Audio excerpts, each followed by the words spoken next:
Mes chers camarades, encore très heureux de vous voir ici avec nous fêter les 10 ans de Nota Bene déjà depuis tout à l'heure, plein de messages dans le chat, vous êtes adorables et vraiment je vous remercie de nous suivre depuis 14h et de suivre tous les invités qui défilent pour venir nous parler de leur expérience de près ou de loin avec Nota Bene et c'est vraiment chouette, moi ça me fait plaisir de recevoir tout ce monde-là, de voir tous les amis qui défilent et ensemble jusqu'à 19h. On va parler d'une autre thématique, celle du documentaire, puisque sur Nota Bene, vous le savez, on fait des docus depuis quand même pas mal de temps maintenant, depuis peut-être 2015, et j'ai eu la chance de pouvoir sortir un premier documentaire télé pour la chaîne Histoire. On les appelle Vikings, avec une réalisatrice, Laureline Amanieu, qui est juste là. Voilà, bonjour. Bonjour Benjamin, bonjour à tous. Ça roule ? Ah bah oui, en pleine forme. Ouais, content de te voir avec nous et de voir Tom aussi qui est là. Ouais, alors j'ai mis le micro, je vais pouvoir pousser la chantonnette à un moment, voilà. On voulait pas si vous avez une tige devant moi, mais c'est avec grand plaisir d'être ici. Tom, cadreur de l'émission depuis 2015-2016. Ouais, on a filmé Montbazon, c'était 2015, et puis les premiers reportages, je crois que c'est... Berry, c'est 2016. Ouais. Voilà. Et là, c'est tellement un gars qui prend à cœur son taf qu'il a fait du steady, du stabilisateur toute la semaine. Il y a plusieurs choses qu'il faut que je me suis un peu blessé les bras là et ça va vite se dissiper. Voilà, mais et du coup, d'où le pied. Mais c'est stylé ce que je disais, ça fait un petit côté Beastie Boy. On s'attend à ce qu'il nous lâche un petit rap, un petit voilà. Voilà, on va faire des impros. En tout cas, sympa l'installation. Le setup, il est pas dégueu, franchement. Franchement, moi je découvre. Moi, je viens d'arriver. Beaucoup de gens sont déjà passés avant, et moi je découvre et je trouve ça très cool. Bon rétablissement, qu'ils disent dans le chat, ils sont sympas. Ouais, ils sont cool. Ah oui, d'accord. Ah oui, on a les retour. Ok. Et bonjour à tous. Voilà. Et donc je voulais parler avec vous de docu, voilà, parce que c'est des expériences qui sont toujours incroyables humainement. C'est aussi beaucoup de boulot, de préparation, et c'est différent que ce soit sur le web ou à la télé. Donc je voulais revenir avec vous un petit peu sur cette expérience-là, et puis repartager aussi des moments de vie qu'on a pu vivre, Tom, à travers 10 ans de YouTube ensemble, ou toi, Laureline, sur le docu, parce que c'est vrai qu'on a visité des lieux incroyables, il nous est arrivé des trucs incroyables, on a rencontré des gens absolument incroyables, et je pense que ça c'est toujours cool en fait à raconter quoi. Alors Laureline, toi, on s'est rencontrés à l'occasion d'une collab pour faire la promotion d'un podcast, le podcast d'Amélie Nothomb. Exactement. Autour de la Divine Comédie. Oui, exactement. Moi, ça fait 15 ans que je réalise des documentaires. Mon premier documentaire, c'était justement avec Amélie Nothomb pour France 5. Et en 2020, j'ai fait une série de podcasts pour Audible. Et à ce moment-là, c'était sur les mythes, les spiritualités et les arts en Europe. Et il y avait notamment les mythes nordiques et les Vikings, les Scandinaves médiévaux dont on parlait. Et pour travailler, j'avais découvert ta chaîne YouTube. J'étais devenue fan de toutes tes vidéos sur les mythes nordiques. Et donc, au moment de faire la promotion des podcasts, Audible m'a dit « Mais est-ce que tu penses à quelqu'un en particulier ?» Et j'ai dit « Ah bah oui, Benjamin, vraiment, ce serait un rêve. » Et t'as dit oui. Et ça a été le début d'une très belle rencontre. Ouais, parce qu'on s'est rencontrés là-dessus. Ensuite, on a rebossé ensemble. C'était pour le deuxième podcast aussi, d'ailleurs, pour valoriser qu'elle avait fait sur le Japon. Et c'était entre les deux, je crois, que tu m'avais dit non, ce serait bien qu'on fasse un truc sur les Vikings. Et vu que le courant était bien passé, je t'ai dit ouais, vas-y, go, quoi. Et donc, on s'est lancé dans cette première aventure. Exactement. Donc, il y a 2 ans déjà. Ouais. Ça commence à faire. C'est déjà 2 ans, les premiers échanges. Oui. Mais en fait, ça prend entre 1 et 2 ans de produire et réaliser un documentaire. Entre le moment où on a l'idée, où on la présente à la chaîne, et puis tout le temps qu'il faut pour rassembler les fonds, pour écrire le film, pour partir en tournage, etc. On a mis 2 ans. Ce qui est beaucoup plus rapide avec YouTube. C'est là qu'on va voir les différences de temporalité entre les différents types de production. Et c'est vrai qu'on n'est pas du tout sur une même échelle de temps, mais on pourra en discuter. Je ne sais pas si on va rentrer sur des détails. Si, on peut.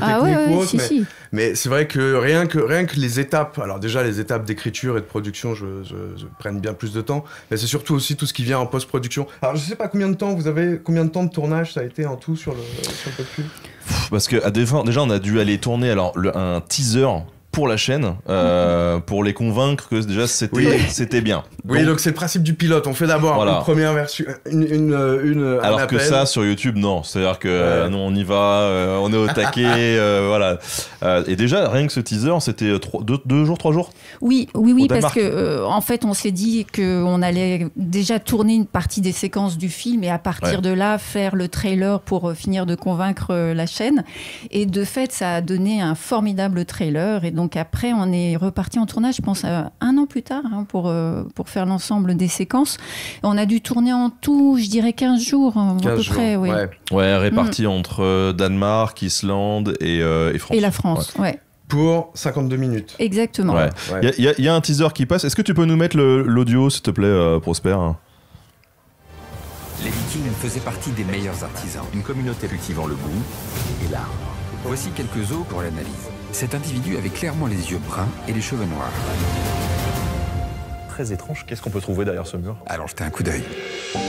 Inédit, on les appelle Vikings avec Benjamin Briot en janvier sur Histoire TV.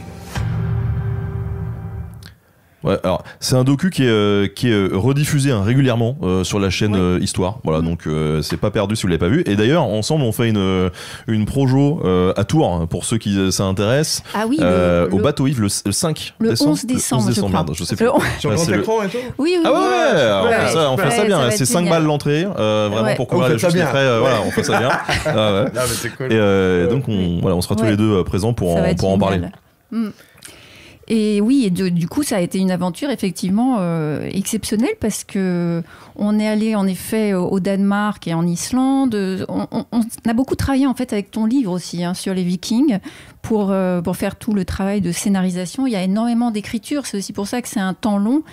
Et tout est écrit avant même qu'on parte en tournage. Donc 52 minutes, c'est à peu près 13 séquences à écrire. Bon, il peut y en avoir moins, mais là, on a voulu aborder beaucoup de points. C'est quand même 400 ans d'histoire. Ah, justement, j'aimerais bien rebondir parce que tu parlais donc 13 séquences écrites.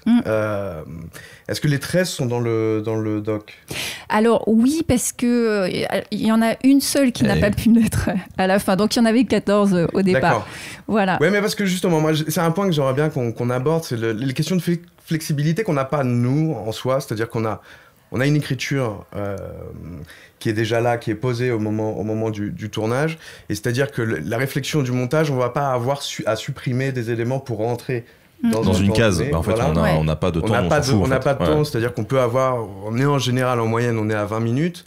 On a certains qui vont être à 18 minutes et puis quelquefois on dépasse les 30 minutes comme on avait pu faire avec la SNCF.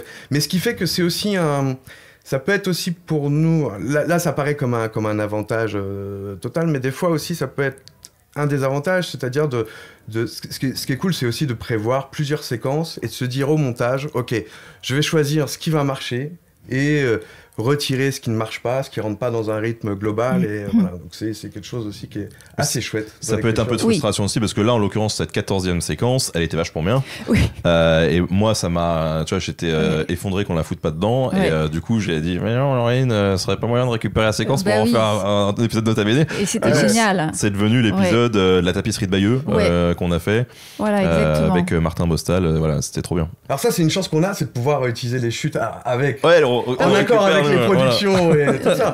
Mais c'est de pouvoir... pour nous c'était formidable parce que c'est vrai que c'était un magnifique tournage et que bon, ça rentrait plus finalement au montage, mais c'est vrai que tout est écrit en amont et parce que il faut que ce soit extrêmement scénarisé et que, alors par exemple pour écrire ce film, j'avais 2 axes.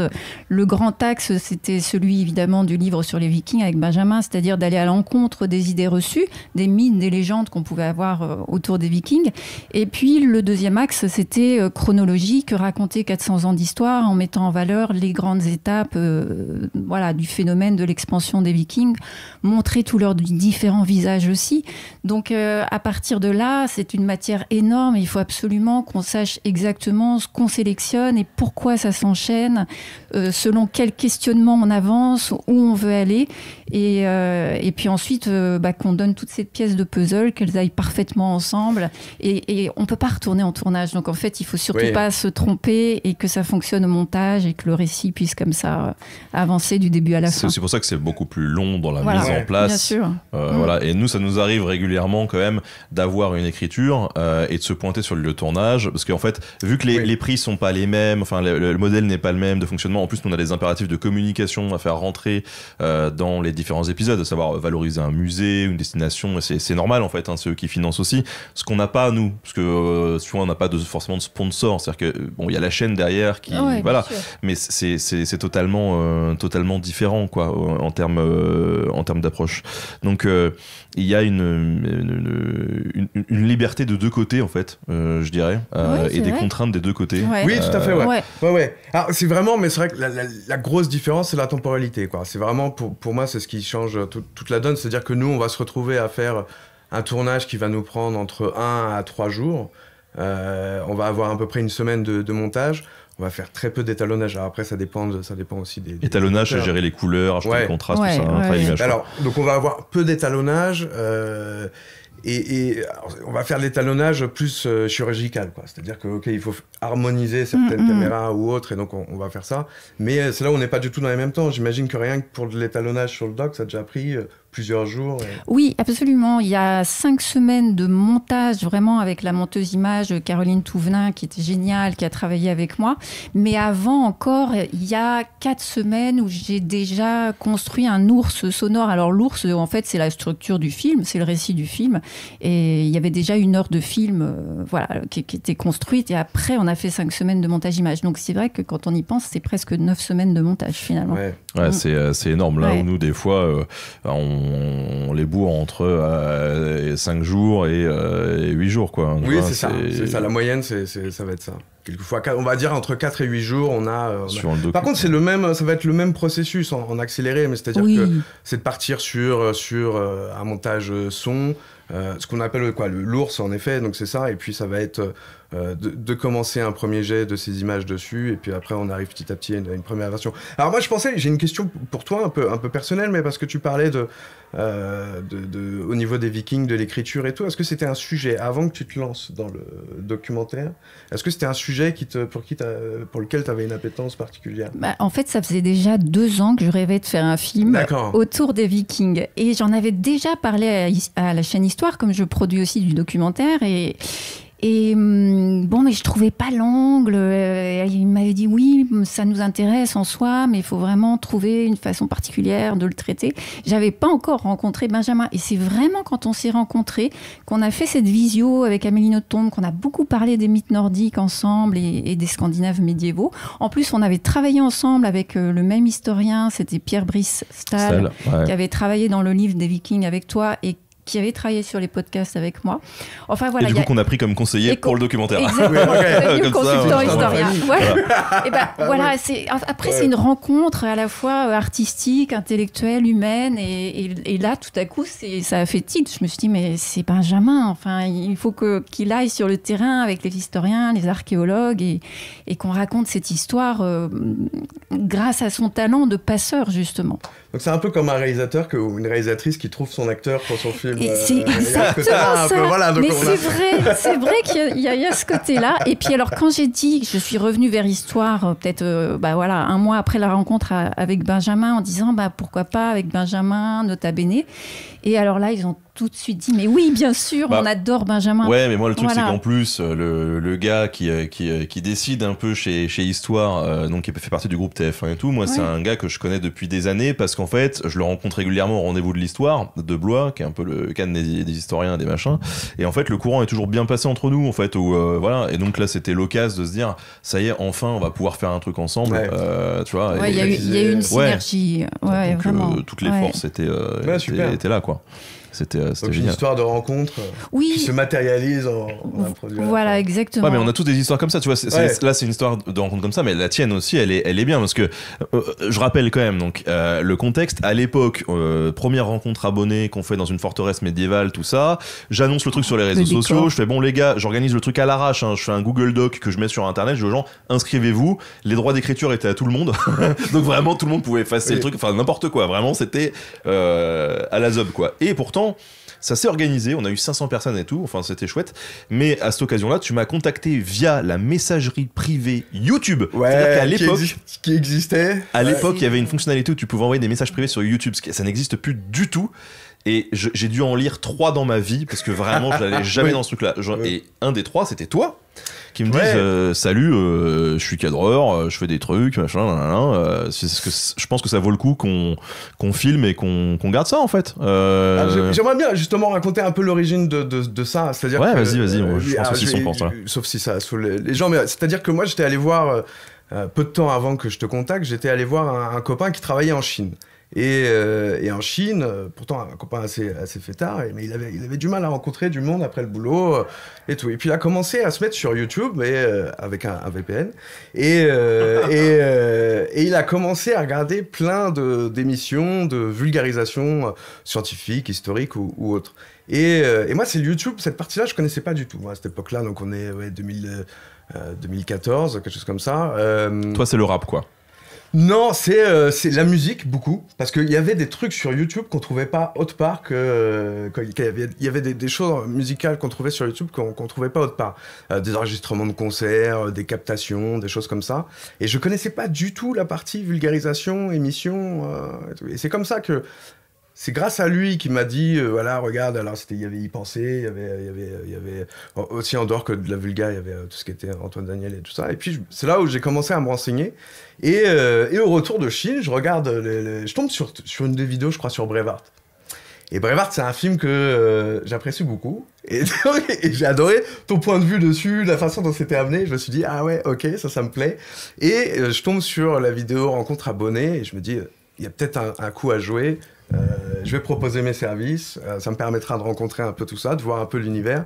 Moi, je venais pas du tout donc, du YouTube. Moi, je faisais beaucoup de captations, je commençais à faire beaucoup de films institutionnels et puis on faisait des clips ou des choses comme ça. Mais du coup, on avait un peu le même background aussi, tous les deux. Ouais, tout à fait. D'un point de oui, vue parce qu'au début, il a été suspicieux.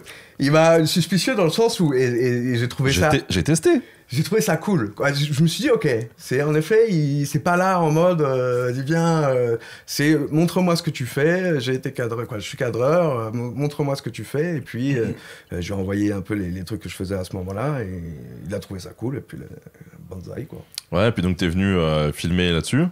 Ouais. Premier truc, première collab, en fait, première fois qu'on bosse ensemble. Ouais. Et après, ça enchaîne après sur le Berry. Première commande, une des premières commandes. Ouais, et puis là où j'ai réussi à l'amadouer, c'est que à l'époque, je venais d'acheter une Canon C100. Ouais, t'avais une belle cam. Il y avait, moi j'avais une cam de merde. Mais l'avantage de celle-là, parce qu'elle est pas très bien pour YouTube, parce qu'il y a une compression qui était même à l'époque, qui était pas terrible. Mais elle avait une super sensibilité. Et comme il y a eu beaucoup de choses qui se passaient de nuit à Montbazon en 2015, j'avais des plans cool, notamment de jeux de flammes, puis aussi de conférences et tout ça. Et là, il a fait OK, ouais, c'est cool, ça marche bien. Donc et du coup, mais donc on a fait le Berry après. Et puis voilà, après c'est en fait Laureline le sait aussi. Moi, je suis quelqu'un d'assez fidèle dans le boulot. J'aime bien bosser avec les mêmes gens quand ça se passe bien, tout ça et tout. Donc on a commencé là et en fait on s'est jamais arrêté et on s'était fait la réflexion il y a quelques mois où je sais plus, on a fait plus d'une centaine de reportages. Ouais, on doit être dans ces chiffres-là, c'est-à-dire qu'on fait une moyenne, je pense qu'on a une moyenne entre 10 et 15 tournages par an. Donc c'est ça, c'est-à-dire qu'on a à peu près un par mois. Alors c'est pas tous les mois, des fois c'est un mois où il va y en avoir 2 ou 3, mais je pense qu'on a fait une moyenne de 10 tournages par an. Enfin, entre 10 et 15 à partir de 2016, quoi. Donc si on chiffre ça monte assez vite, ouais. Ah oui, c'est impressionnant. Ouais, et puis du coup, on partage plein de souvenirs. Des pas fois, de bois, mais en plus sans galère.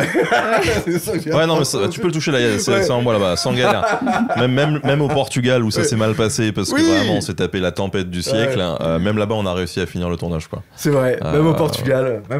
Moi, j'ai pu rester une journée après pour faire des plans en plus. Mais non, c'était drôle. En plus, le Portugal, c'est que vraiment on a eu des averses pas possibles. Et puis à partir de 19h, ça s'est décanté.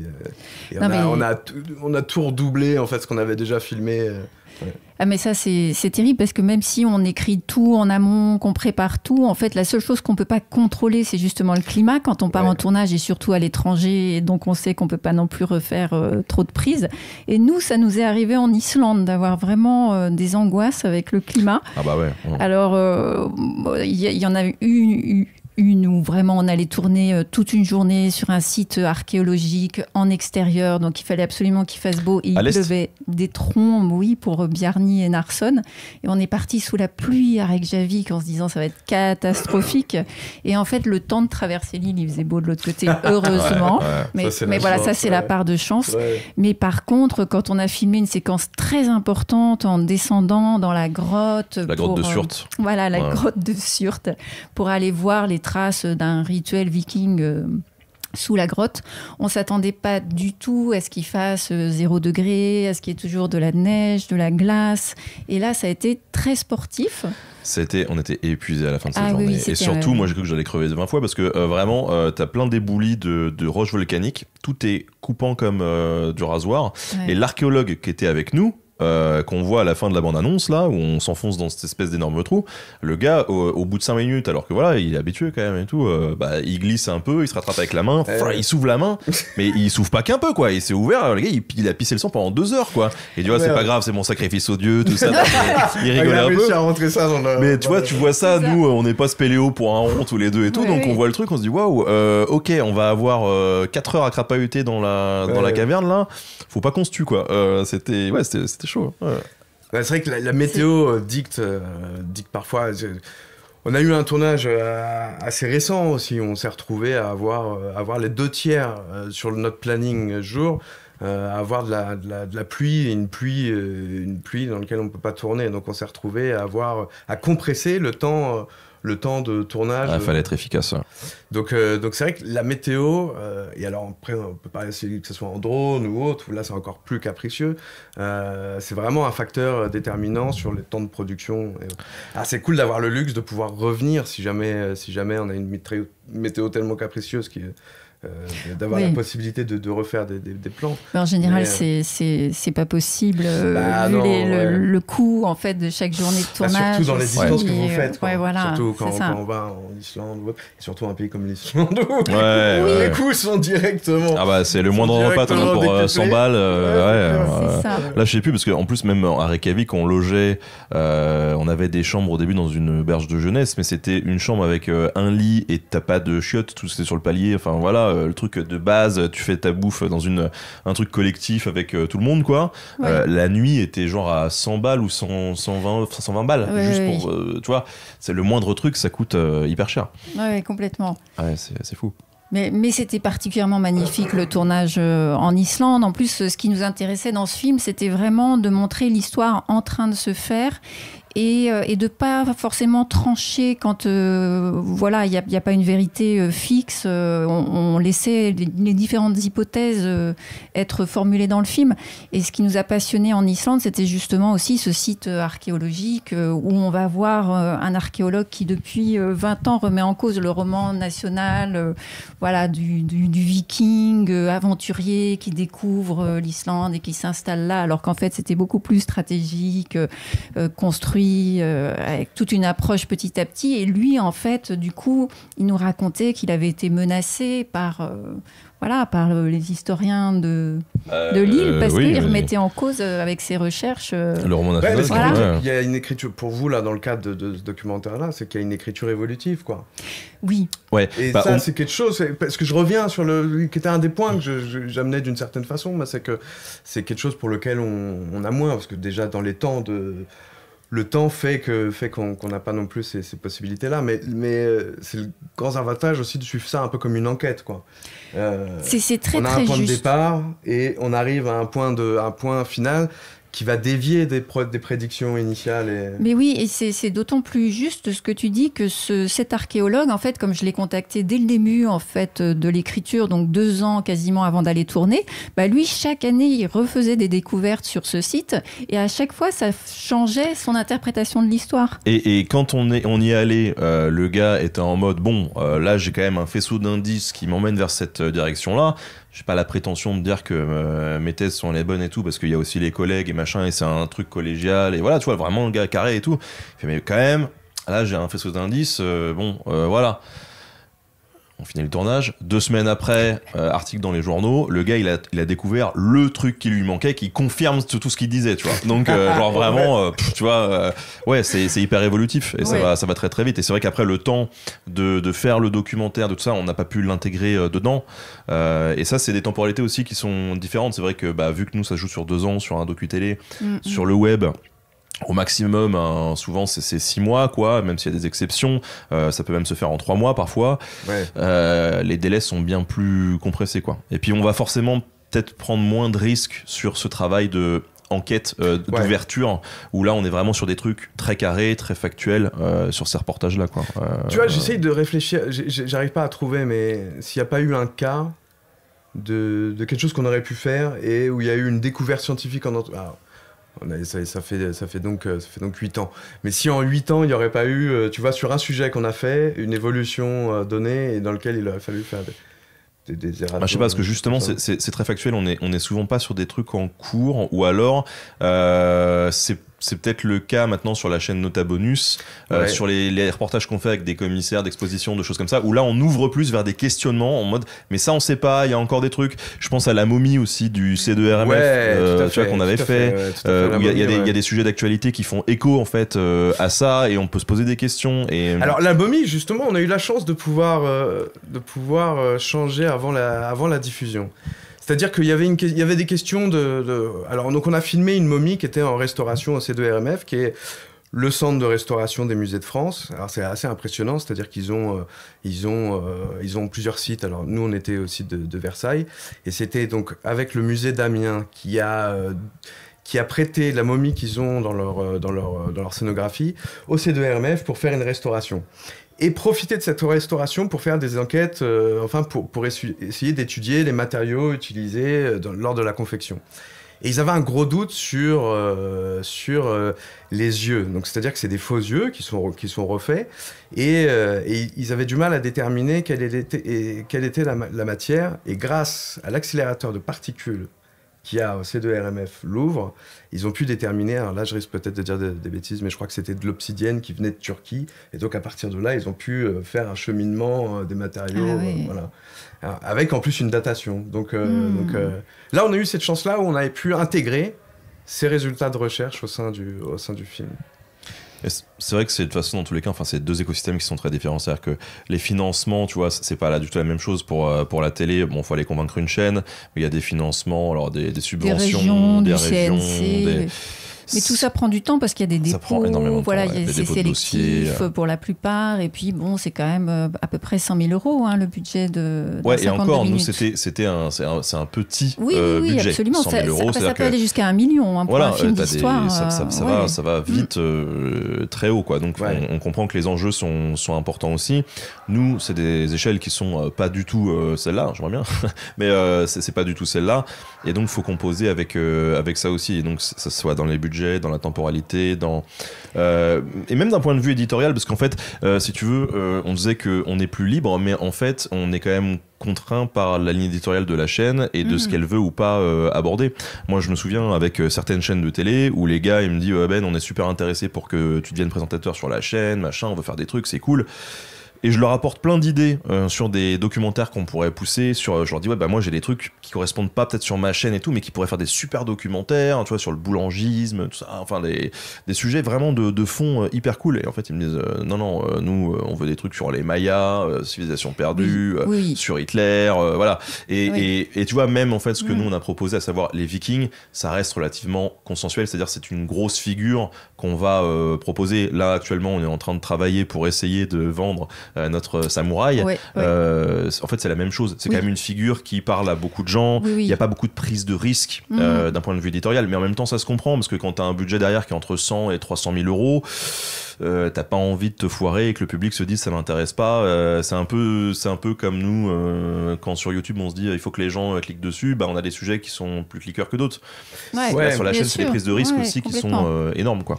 Et ce qui coûte aussi de l'argent, c'est quand on fait le choix des reconstitutions en 3D. C'est ce qu'on a fait justement. Voilà, on a pris ce parti pour notre documentaire sur les Vikings. Et ça, c'était passionnant de travailler avec un infographiste qui allait reconstituer justement les maisons, les sites en 3D et travailler avec du dessin en intelligence artificielle. Mais après, il reprenait à la main en fonction de la rigueur historique, des détails que nous indiquait notre consultant historien.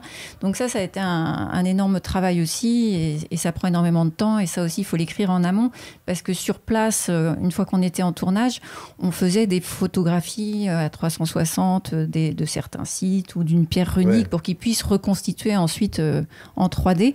Et ça a donné une anecdote très drôle, là, parce qu'il y a des moments drôles aussi en tournage. C'est pour la pierre runique. Oh là là, putain, qu'est-ce qu'on a rigolé.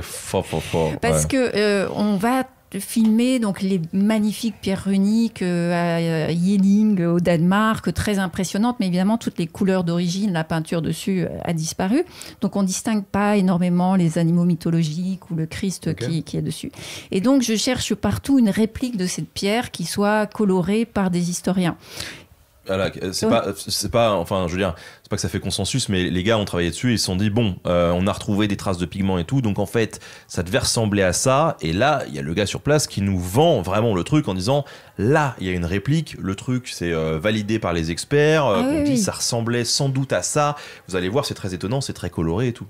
Hyper intrigué. Bon, là, on cherche, c'est dans la banlieue de Copenhague, et on finit par arriver sur un parking de supermarché. Mais vraiment en pleine banlieue, avec une pierre... Au milieu des barres d'immeubles et tout. qui était effectivement cette copie de pierre runique colorée, mais on aurait dit que ça avait été peint par des enfants à la bombe. Non, vraiment, moi je me souviens encore. Alors j'ai pas... C'est dommage, parce que en plus je dois avoir la photo quelque part.